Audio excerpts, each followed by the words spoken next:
안녕하세요. 전 미운 오리 새끼와 결혼한 신데렐라입니다. 무슨 소리냐고요? 전 남양주에 사는 평범한 30대 여자예요. 제 결혼 스토리가 꼭 동화 같아서 저렇게 소개를 해봤어요. 결혼한 지는 7년이 됐네요. 결혼할 생각이 없었던 전 남편이 아니었다면 지금도 솔로였을 거예요. 원래는 비혼주의자였습니다. 근데 남편을 만나 예정이 없던 결혼을 하게 됐죠. 제 인생에 아버지에 대한 기억은 없어요. 대신 그분 때문에 생긴 그림자만 어둡게 남아있었죠. 전 학교 들어가기 전에 2년 정도 보육원에서 자랐어요. 엄마가 그 2년 동안 이를 악물고 돈을 모아서 방을 구했고 절 데려간 거였죠. 아직도 보육원에서 지낼 때의 기억이 남아있어요. 원장 선생님이 모질고 무서웠던 게 또렷해요. 또 밥도 부실했죠. 식판이 5개로 나뉘어 있었으면 꼭 2개는 횡했어요. 밥, 건더기 없는 국, 고춧가루 조금 묻은 김치가 다였죠. 배고프니 잠도 잘 안 오고 밤마다 엄마 생각에 울었어요. 틈만 나면 큰 길 쪽 보면서 엄마를 기다렸죠. 7살 겨울에 엄마가 절 데리러 왔을 때 거기 있던 애들 다 저를 부러워했어요. 전 걔네한테 좀 미안했습니다. 혼자만 엄마 따라가는 게 좋으면서도 남아있는 친구들 생각에 속상했어요. 보육원에선 내성적이고 말도 없었는데 엄마와 함께 살면서 명랑한 성격으로 돌아왔어요. 아주 가끔 보는 아빠는 무서웠고 엄마는 그때마다 불행해 보였죠. 싸우는 소리에 밥상 엎어지는 소리, 그릇 깨지는 소리 때문에 이불 속에서 귀를 막고 있었어요. 결혼은 그렇게 행복한 게 아니구나. 그때 깨달았죠. 시장에 가면 자상한 아저씨도 보이는데 우리 아빠는 왜 저렇게 무서울까? 그런 생각을 했던 것 같아요.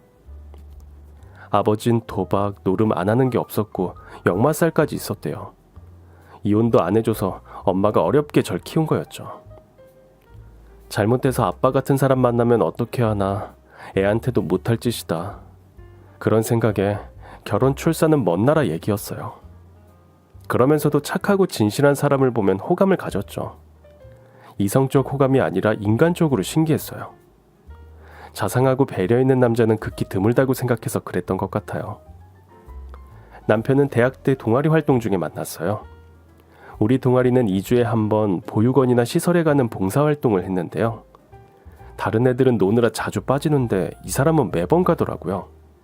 그건 저도 마찬가지였어요. 어렸을 때 기억이 한몫했죠. 보육원 다니면서 원장이 좀 아니다 싶으면 신경이 곤두섰던 것 같아요. 어릴 적 기억도 나고 애들한테 용기도 주고 싶어서 다닌 거였죠. 남편은 지금도 그렇지만 학생 때도 눈에 띄는 사람은 아니었어요. 말도 조용조용히 하고 나서는 성격도 아니었죠. 근데 어느 날 애들이랑 뛰어노는데 해맑게 웃는 모습에 제가 반해버렸어요. 한 번도 우리 앞에선 그렇게 안 웃었거든요. 그때부터 관심이 생겼던 것 같아요. 버스를 타고 집에 갈 때 제가 일부러 옆에 앉았고 그게 인연의 시작이었어요. 안녕? 나 영문학과 김수진. 너 아까 보니까 되게 잘 웃더라. 내가 웃었어? 그랬구나. 응, 애들이랑 피구할 때. 피구는 되게 못하면서 엄청 재밌어 하더라. 너 봉사 거의 매번 나오지? 나 알아? 아니, 처음 보는데? 동우는 저랑 대화를 하면서 얼굴이 빨개졌죠. 보나마나 뻔했어요. 여자친구도 없는 것 같았죠. 전 그런 동우가 귀여웠고 봉사가 있을 때마다 같이 가기 시작했습니다. 동우는 보이는 것처럼 진짜 착했어요. 한마디로 성격 미남이었죠. 근데 자신감이 없어서 그게 확 드러나지 않았을 뿐이었어요. 전 활달하고 할 말은 꼭 하는 성격이었는데 동우랑 완전 반대였습니다. 그래서 같이 다니면 재미있었어요. 서로 신기하니까 꼭 붙어 다녔죠. 전 외동으로 자랐는데 알고 보니 동우는 이남 일녀 가운데 둘째였어요. 제가 엄청 부러워하니까 아니래요.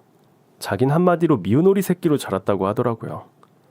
어딜 가나 둘째는 이리 치이고 저리 치인다는 말처럼 동우는 어려서부터 길을 펴고 살지 못했다는 거였죠.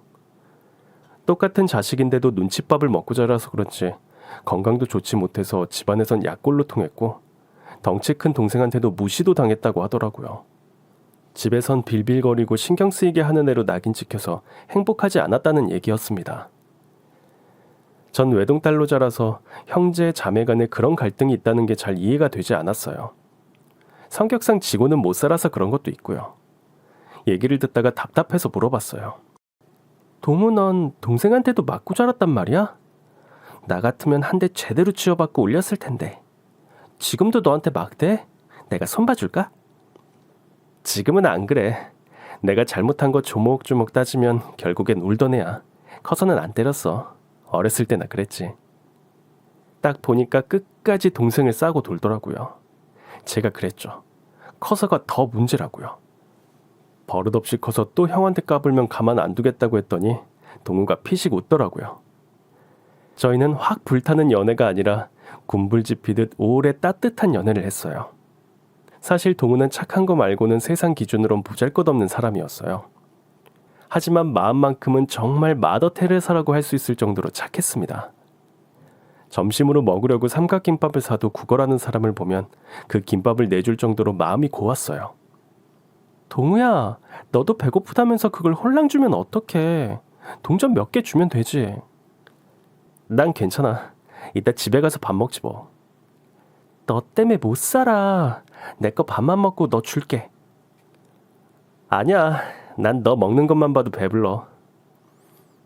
네가 엄마야? 우리 엄마도 너처럼은 안 그런다. 자, 얼른 먹어. 이따 끝나고 라면 먹으러 가자. 배고파서 어떻게 하려고.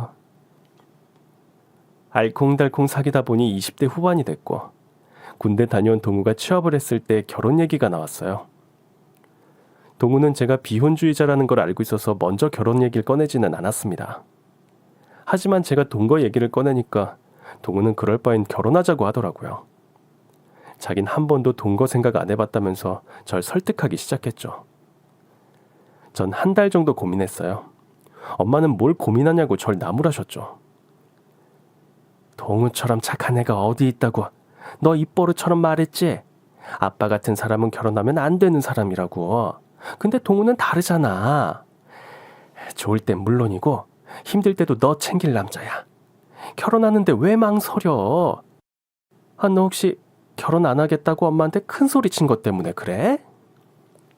엄만 저한테 자존심 버리고 결혼하라고 하셨어요. 살아보고 아니면 쿨하게 이혼해도 되지 않냐고. 지금이 어떤 시대냐고 엄마가 그러셨죠. 미리 겁먹고 뒷걸음질 치지 말라는 얘기였어요. 결국 전 결혼하는 쪽으로 마음을 굳혔습니다. 동우는 결혼까지껏 해보자는 얘기에 너무 기뻐했죠. 얼마 뒤 우린 동우네 집에 인사를 드리러 가기로 했어요. 가기 전부터 동우는 걱정이 이만저만이 아니었습니다. 밤에 잠도 안 온다고 하더라고요. 말했지. 우리 식구 좀 남다른 거. 어머니랑 다른 식구들이 막말해도 견딜 수 있겠어? 걱정 마. 내가 누구야. 그런 말장난은 신경도 안 써. 네가 왜 밤에 잠도 못 자. 나 어떤 애인지 몰라? 전 동우와 함께 예비시댁에 방문했고 솔직히 좀 충격을 받긴 했습니다. 정말 장난이 아니었어요.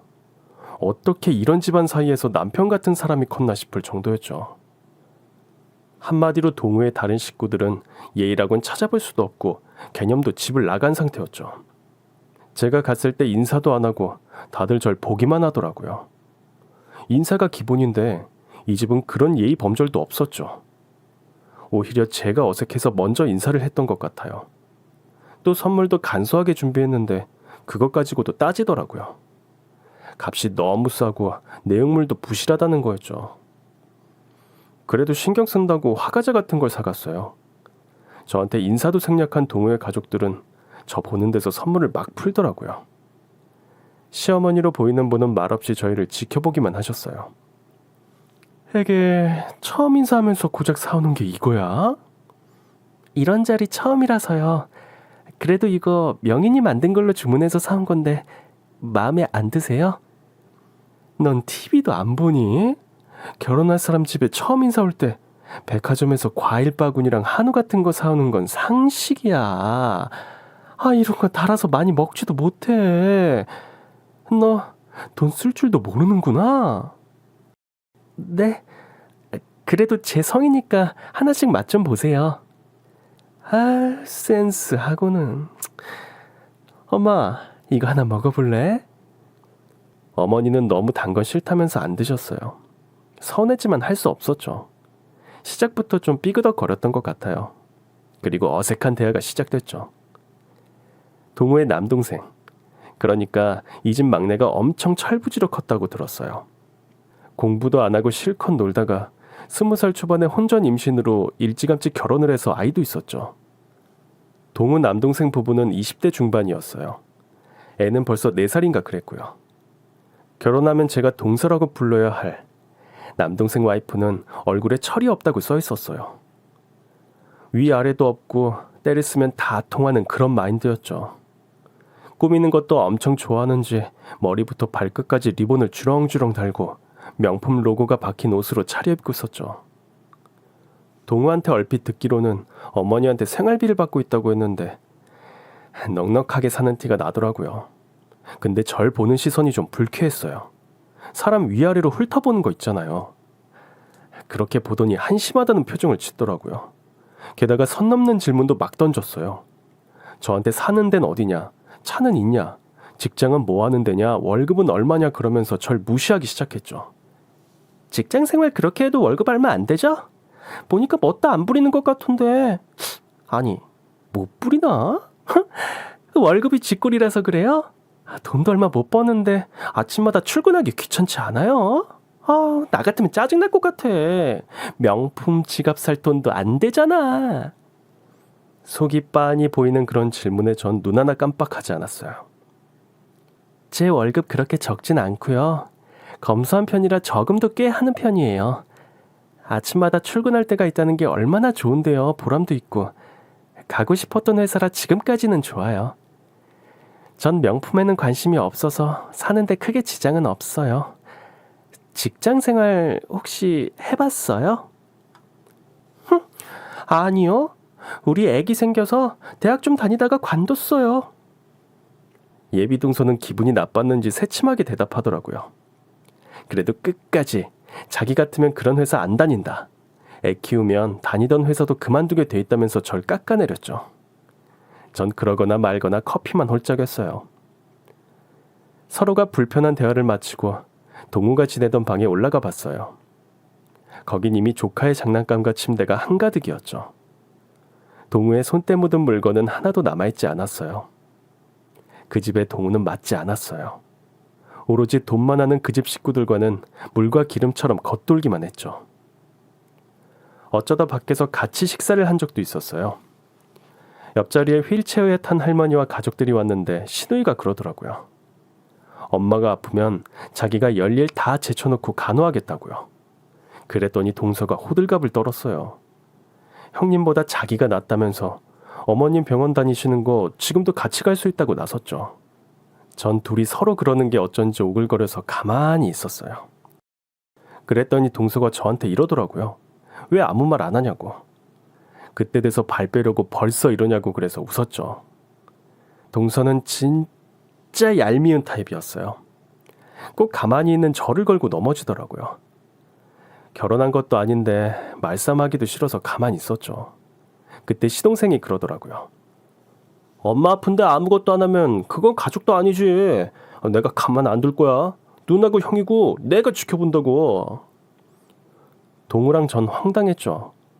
어머님은 멀쩡한 사람 아픈 사람 만든다고 혼내셨고 그렇게 대화는 흐지부지 됐어요. 반면 동우가 우리 집에 인사하러 갔을 땐 식구 수는 적었어도 분위기는 정반대였어요. 엄마는 예비 사위가 온다고 상다리가 부러지게 음식을 차렸고 화기애애한 분위기 속에서 식사를 마쳤습니다. 동우야 고마워. 우리 수진이 결혼 안 한다고 해서 사실 많이 서운했었다. 근데 동우 네 덕분에 한시름 덜게 생겼어. 우리 수진이 괄괄해 보여도 속은 여린 거 알지? 둘이 재미있게 알콩살콩 살아. 수진이 너 동우 속상하게 하지 말고. 누가 보면 동우 엄마인 줄 알겠네. 동우는 우리 엄마가 좋은지 자꾸만 웃더라고요. 그렇게 양가 인사는 마쳤고 상견례도 어머님들끼리만 만나고 끝냈습니다. 그건 동우 생각이었어요. 자기 누나랑 동생 부부가 저한테 한 행동을 보고 설득을 한 거였죠. 내심 고맙더라고요. 전 괜찮지만 우리 엄만 속상해할 게 뻔했거든요. 상견례가 있던 날 전 엄마한테 여쭤봤어요. 엄마, 오늘 상견례 어땠어? 기 안 죽었어? 기가 죽긴 왜 죽어? 자식 키워서 결혼시키는데 양쪽이 다 똑같은 거지. 엄마가 왜 기가 죽어? 아니, 그 집 생각보다 엄청 부자더라고. 혹시 돈 자랑은 안 하셨어? 괜히 걱정돼서. 엄만 그런 거 없다고 하셨고 전 더 묻지 않았어요. 설령 그런 일이 있었어도 엄마가 솔직하게 얘기할 리 없었으니까요. 동우와 전 본격적으로 결혼 준비를 시작했습니다. 무엇보다 집 문제를 해결하는 게 힘들었어요. 동우는 어머님 도움은 받기 싫다고 했습니다. 예비시댁은 엄청 부자였어요. 어머니는 일찍 혼자가 되셨는데 아버님이 남긴 재산을 잘 지켰을 뿐 아니라 몇 배로 불리셨다고 들었습니다. 동우의 누나와 동생은 결혼할 때 어머님한테 돈을 많이 받았대요. 근데 동우는 자기 힘으로 결혼하고 싶다고 하더라고요. 저도 어머님한테 폐물 하나 받지 않았어요. 다 우리 힘으로 하기로 했는데 동우와 제 직장이 있는 서울 한복판은 집값이 너무 비쌌어요. 저희는 경기도 쪽으로 알아보기 시작했고 천만다행으로 좋은 기회를 잡아서 임대 아파트에 들어가게 됐어요. 물론 새 아파트도 아니고 지은 지 20년 넘은 곳이었지만 전 편안하고 좋더라고요.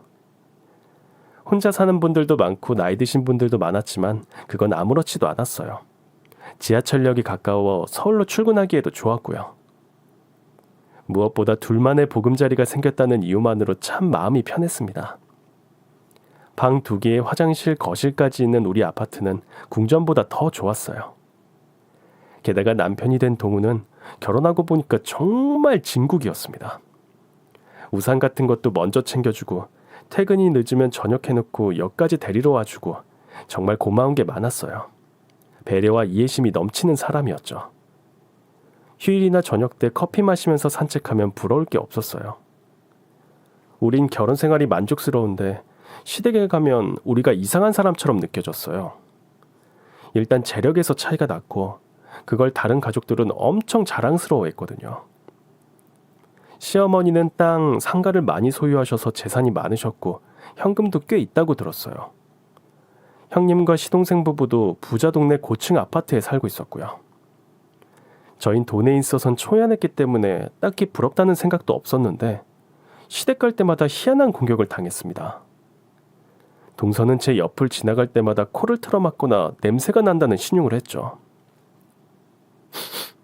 아, 이게 무슨 냄새야? 찌개 늘어붙은 냄새인가? 아, 얼마나 아끼고 살면 이렇게 궁상맞은 냄새가 날까? 나 같으면 창피해서 옷도 새 걸로 사입고 오겠다. 아, 내가 향수 갖고 왔나? 지독해서 못 견디겠네, 이 냄새. 아주 다들 냄새 안 나요? 아, 내 코가 개코인가? 그 말은 곧 나와 동우 씨한테 가난의 냄새가 난다는 거였어요. 열받은 제가 한마디 하려고 하니까 형님이 거들었죠.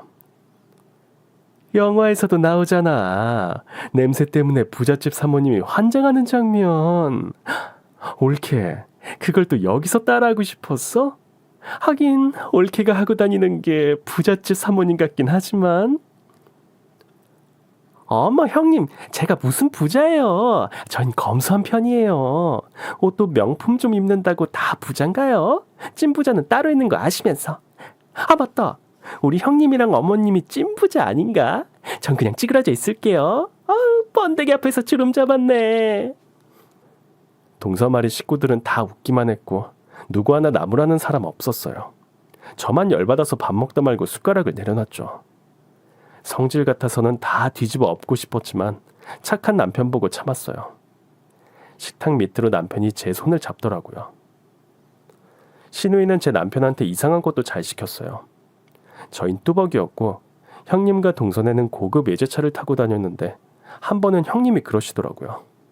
자기 나갈 거니까 남편한테 미리 주차장에 내려가 있으라고 하더라고요. 왜 그러냐고 물었더니 남편한테 차 좀 닦아놓으라는 거였어요.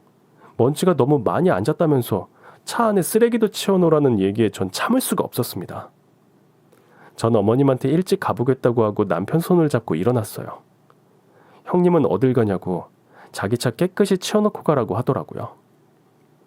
형님 찐 부자시잖아요. 그 정도는 돈으로 해결할 수 있는데 왜 동생을 시키고 그러세요? 저한테 동우 하나밖에 없는 남편이고 최대한 아끼고 싶거든요. 형님도 남편 있으니까 제가 무슨 얘기하는지 이해하시죠? 그럼 저희 가볼게요. 안녕히 계세요. 너 거기 안 서? 동우 어렸을 때부터 내 심부름 잘했어. 방 청소부터 자잘한 심부름까지 다 하고 살았다고. 네가 뭔데 남매정을 이런 식으로 끊어? 남편 너만 있니? 유별나게 굴지 좀 마. 남편 아까우면 네가 대신 내 차 탁던가. 제가 그걸 왜 해야 되는지 모르겠네요. 저희 가볼게요. 월요일 아침마다 회의가 있어서 지각하면 안 되거든요. 가자 자기야. 시어머니는 자식들 사이에 끼어드는 분은 아니었어요. 언쟁이 벌어지니까 그만하라고 점잖게 한마디 하셨죠. 혜리야, 새 차는 엄마가 돈 줄 테니까 노년동 가서 하고 둘째네는 그만 가거라. 네 어머니, 안녕히 계세요.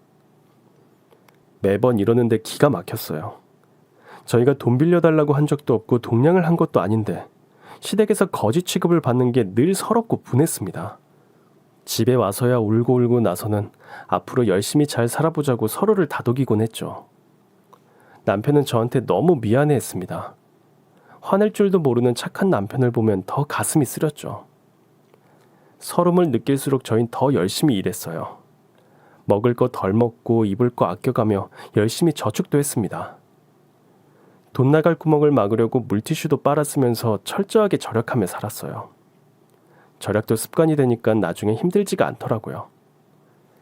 부부가 힘을 합치니까 무서운 게 없더라고요. 나중엔 시댁 식구들의 막말도 귓등으로 흘려듣는 신공을 발휘하게 됐죠. 더 이상 우린 울지도 않고 그들을 미워하지도 않게 됐습니다. 제정신으로 살려니 오히려 돌을 닦게 되더라고요. 그리고 평범했던 어느 날 남편이 한 통의 전화를 받았어요. 그날을 잊지 못합니다. 며칠 동안 비가 내리다가 활짝 갯날이었거든요. 이틀 후가 시어머니 생신이라 전 수정과 만드는 법을 검색하고 있었죠. 어머님이 수정과를 좋아하셨거든요. 비싼 선물은 못하는 대신 좋아하시는 수정과를 맛있게 해가려고 준비하고 있었어요. 근데 남편이 통화 중에 엉엉 울기 시작했어요. 엄마가 암이라고요? 얼마 못 사신다니 그게 무슨 말이야 갑자기? 남편 얘기에 저도 얼어붙었어요. 어머님 평소 건강관리를 잘 하시는 편이었죠. 운동도 매일 하시고 아픈 것도 특별히 없다고 하셨는데 청천벽력 같은 소식이었습니다. 저와 남편은 멘붕인 상태로 어머님을 찾아갔어요. 눈물 많은 남편은 하염없이 울더라고요. 병원에선 이미 늦었다고, 할 수 있는 치료가 없다고 했습니다. 이미 암 전이가 많이 돼서 손쓸 수가 없다고 했어요. 해봤자 오히려 체력을 빼앗고 남은 수명을 줄이게 될 거라며 한 톨의 희망도 주지 않더라고요. 어머님은 당장 식음을 전폐하셨습니다. 전 미음을 만들어 어머님께 가져갔어요. 하지만 어머님 곡기를 끊겠다고 하셨죠. 어차피 얼마 살지도 못하는데 먹어서 뭐하니. 그냥 이렇게 굶는 게 낫지. 너도 애쓰지 마라. 난 이미 끝났어. 어머니, 그게 무슨 말씀이세요? 기운 차리셔야 다른 병원도 가보죠. 거기 말고 다른 병원도 가봐요. 네? 싫어. 다 귀찮다. 어머님 끝내 며칠 동안 굶으셨고 끝내 응급실에 실려가셨어요. 결국 자식들이 다 모여서 앞으로의 일을 상의하게 됐습니다. 침통한 분위기에 다들 말을 잇지 못했죠. 그 후 벌어진 상황에 전 더 말문이 막혔어요. 시누이는 처음부터 몸을 사렸습니다. 바쁘다, 힘들다 갖가지 핑계부터 튀어나왔죠. 평소 어머님이 건강하실 때 그렇게 잘하던 모습과는 전혀 달랐어요. 어머님 앞에서 코맹맹이 소리를 하면서 알랑방귀를 끼어대던 동서도 딴청만 피우더라고요. 둘 다 시어머니 투병 생활에 자기 돈 나갈까봐 아무것도 하지 말자고만 하는데 기가 막혔습니다. 직접 간병도 싫다. 간병 비용도 장난이 아니라더라. 이런 얘기만 실컷 하더니 시누이가 요양원을 알아보겠다는 거였어요. 근데 보내자는 요양원이 정말 형편없는 곳이었습니다. 뉴스에도 가끔 나오는 비인간적인 곳이었죠. 남편과 전 보육원과 시설 봉사를 많이 다녀서 원장만 봐도 어떤 곳인지 알 수 있었어요. 사람을 머릿수로만 세는 그런 곳에 어머님을 보낼 수는 없었습니다. 하지만 시누이와 시동생 부부는 어머니를 이미 죽은 사람 취급하고 있었죠. 시한부 선고를 받으면 끝난 거 아니냐면서 아무도 대책을 세우려 하지 않았습니다. 저와 남편은 이 상황이 쉽게 이해가 되지 않았어요. 평소 큰 소리 내는 걸 모르는 남편도 이번만큼은 참지 않더라고요. 누나 돈 많잖아. 그 돈 어떻게 불렸어? 결혼할 때 매형 사업 시작할 때 엄마가 큰 돈 준 거 내가 모를 줄 알아? 그뿐이야? 조카들 학비, 누나랑 매형 골프며 여행 다 엄마한테 손 벌렸지. 근데 이렇게 돈 한 푼 없다고 오리발을 내밀어? 엄마 지금 많이 아프셔. 곧 어떻게 될지 모른다고. 근데 이제 엄마가 귀찮아? 아프다니까 나 몰라라 해. 전 깜짝 놀랐어요. 남편이 화내는 걸 처음 보기도 했고 형님이 그렇게 어머님 돈 빼가는 건 몰랐거든요. 더 황당한 건 시동생네가 그 얘기 듣고 열받은 것 같더라고요. 곧 2차전이 시작됐습니다. 어머 그랬어요? 저희한테는 원래 부자인 것처럼 굴더니 다 어머님 돈이었구나. 좀 까맣게 몰랐네요. 여보, 당신 알고 있었어?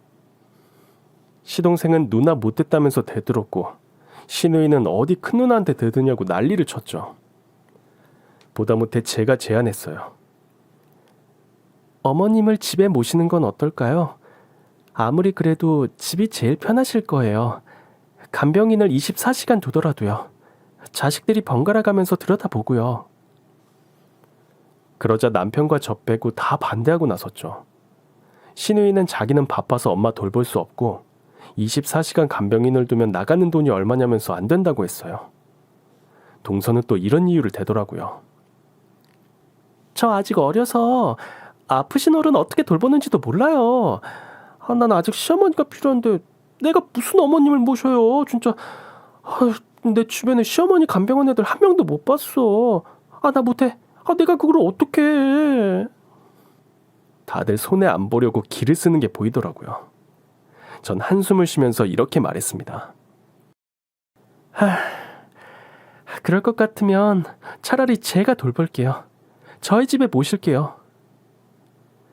그랬더니 다들 제 손을 잡고 난리였어요. 제가 이 집에 와서 그런 환대는 처음 받아봤습니다. 너무 잘 생각했다면서 시누이, 시동생, 동서 할 것 없이 칭찬을 그렇게 하더라고요. 남편과 전 씁쓸하게 웃었습니다.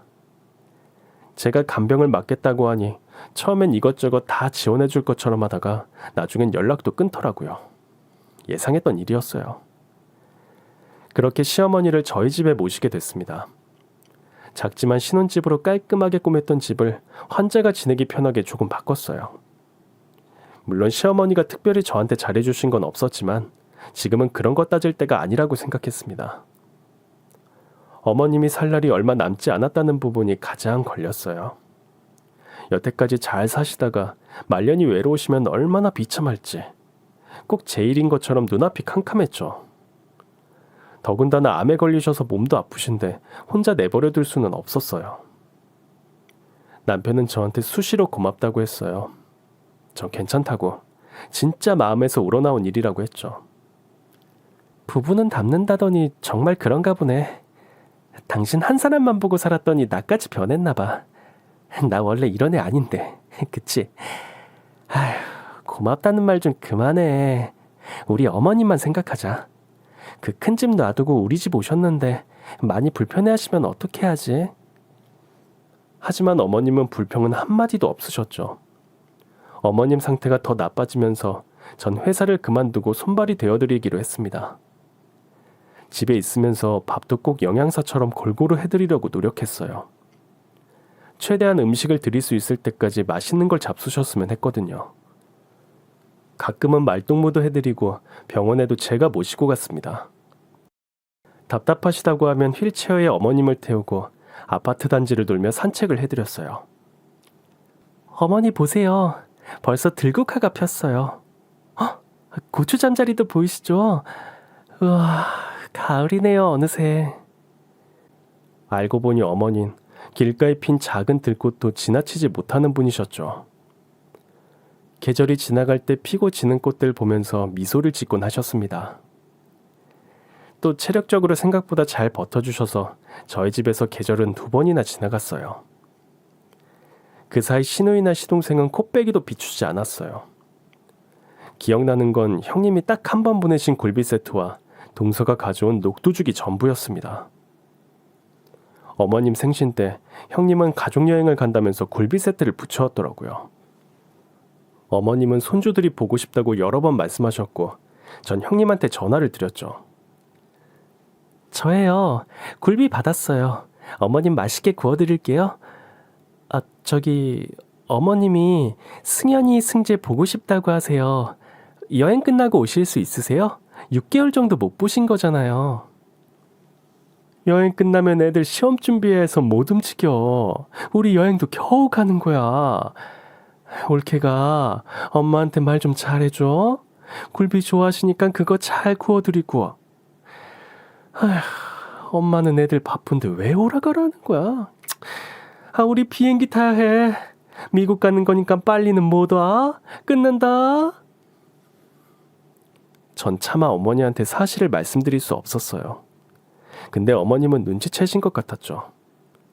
시누이 애들은 어려서부터 어머님이 많이 키워주셨어요. 돈도 많이 주시고 애틋해 하셨는데 할머니가 아파도 오지를 않으니 서운하실 게 뻔하셨습니다. 나중엔 찾지도 않으셨어요. 그게 전 더 마음이 아팠죠.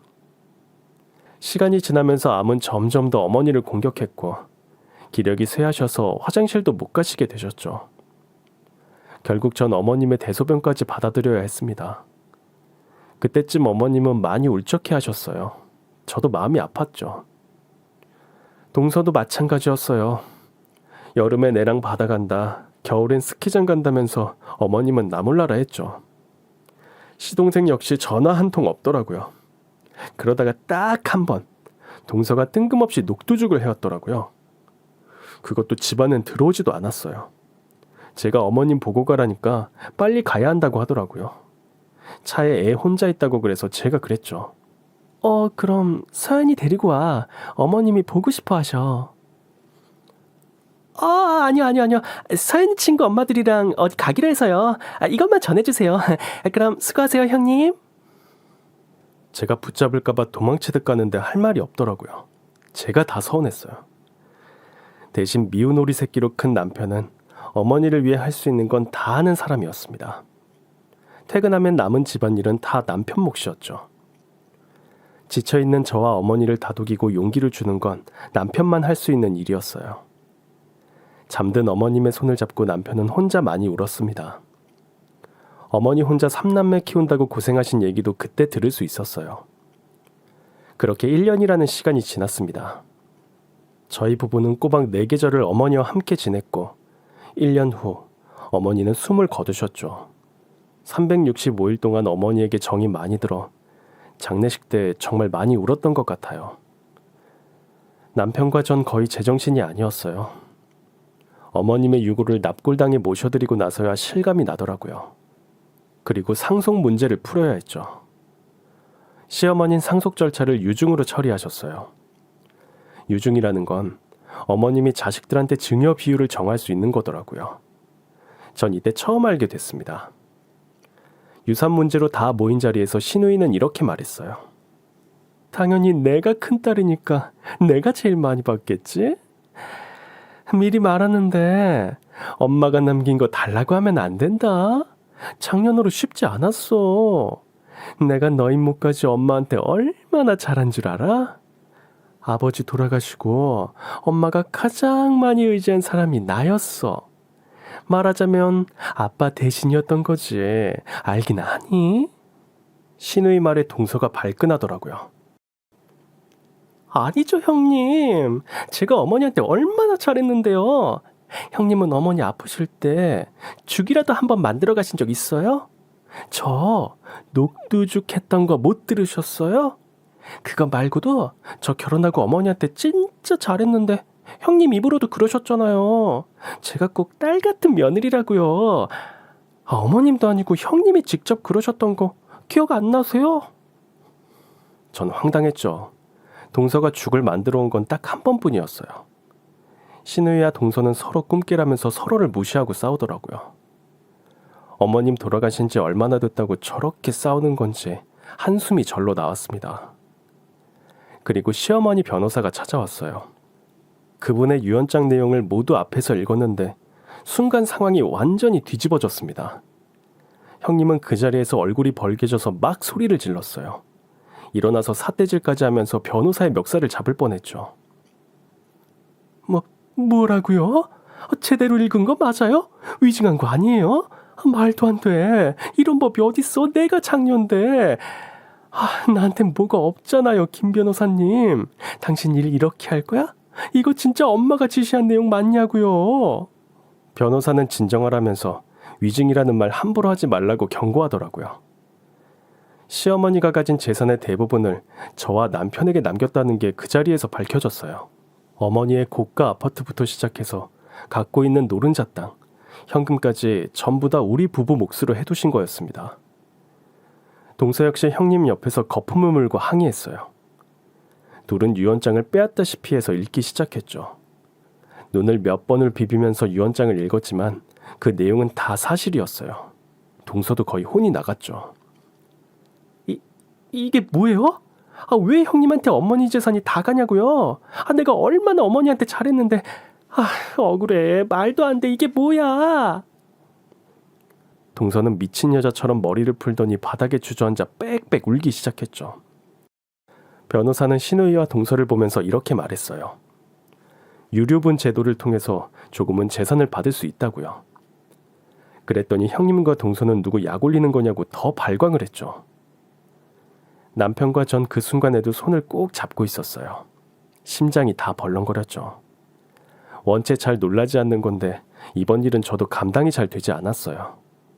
그만큼 어머니 재산은 어마어마했거든요. 사실 전 시어머니의 본심을 알고 있었어요. 어머님은 돌아가시기 전에 남들한테 안 한 비밀 얘기를 해주셨거든요. 난 널 미워한 적이 없어. 널 미워한 게 아니었다. 어머니, 그게 무슨 말씀이세요? 처음에 저 마음에 안 드셨죠? 아니야. 난 네가 어떤 애인지 제대로 보고 싶었다. 오랫동안 지켜보고 있었던 거야. 애들이 널 무시하고 따돌릴 때 네 편을 들지 않았던 것도 이유가 있었어. 네가 어떻게 반응을 하는지 보고 싶어서였어. 많이 서운했냐? 미안하다. 내 진심은 그게 아니었어. 어머니, 전 꿈에도 몰랐어요. 정말이에요? 이 많은 재산 지키기까지 쉽지 않았다. 동우 아버지 저세상 가고 참 막막했어. 그때 난 주판을 튕길 줄도 몰랐거든. 근데 그 많은 재산 어떻게든 지켜야겠더라. 나한테 돈 빼먹으려고 별별 인간이 다 접근해 왔었어. 재산을 지키려면 쓸데없는 소리에 흘려서도 안 되고 사람 보는 눈도 있어야겠더라. 그래서 내가 너를 좀 지켜본 거야. 어머님은 자식들과 며느리를 지켜본 결과 제가 재산을 물려받으면 가장 잘 관리하겠구나 판단을 하셨던 거였어요. 어머님은 또 이렇게 말씀하셨죠. 첫째는 너무 편하게 자라서 동기한 줄을 모른다. 막내 며느리는 세상 물정을 몰라도 너무 몰라. 내 재산 걔한테 넘겨주면 몇 년 안가 몽땅 바닥날 게 뻔해. 전혀 어머니, 저도 세상 물정 모르는데요. 아니, 넌 돈 귀한 줄은 아는 애야. 아주 심지가 단단한 아이라는 거 난 처음부터 알고 있었다. 난 널 믿어. 우리 동우, 심약해서 내가 강하게 키우려고 했는데 그건 내 실수였다. 착하고 심성 고운 우리 동우랑 끝까지 잘 살 수 있겠지? 고맙다. 너한테 고마운 게 아주 많아. 어머닌 저와 남편을 믿고 편하게 눈을 감을 수 있겠다고 하셨어요. 그리고 돌아가시기 이틀 전에 저한테 정말 고맙다면서 메마른 손을 꽉 잡아주셨던 게 기억이 남네요. 어머님 말년에 이런 호사를 누릴 줄 몰랐다면서 그 어느 때보다 편하고 좋았다고 해주셨어요. 뭔가 이별을 예감하시는 것 같아 저와 남편은 눈물을 흘렸습니다. 어머니, 더 오래 사실 수 있는데 그게 무슨 소리예요? 아니다, 내가 알아. 나 얼마 안 남았어. 고맙다 동우야. 새아가도 애 많이 썼어. 내가 죽어서도 잊지 않으마. 너희들 착한 거, 마음 고운 거. 하늘이 알고 내가 알아. 엄마가 가도 너무 오래 슬퍼하지 마. 알겠지? 그런 말씀하셨던 거 사실 신우이 시동생 내외와도 공유하고 싶었지만 그들은 궁금해하지도 않았어요. 오로지 돈. 어머니가 남긴 돈의 액수의 규모가 그들의 유일한 관심사였죠. 그들 생각대로라면 우린 승자, 자기들은 패자였어요. 정작 남편과 전 그런 생각은 하지도 않는데 말이죠. 그렇게 해서 우리 부부는 어머님의 막대한 재산을 갖게 되었습니다. 예상보다 훨씬 큰 액수에 저도 많이 놀랐어요. 이 일로 신우이와 동서는 응급실에 실려가는 쇼를 하고 저와 남편을 괴롭혔지만 저희는 꿈쩍도 하지 않았습니다. 이거 부당하다고 생각 안 해요? 우리 생각보다 돈 없어요. 집 하나 있는 거 그게 전부지. 애 키우고 사람같이 살려면 유리분 갖고는 택도 없다고요. 그러니까 우리 좀 도와줘요. 땅 조금만, 아니 현금 몇 억만 줄 수 없어요? 줄 수 있잖아. 내가 뭘 얼마나 잘못했어. 안 그래요?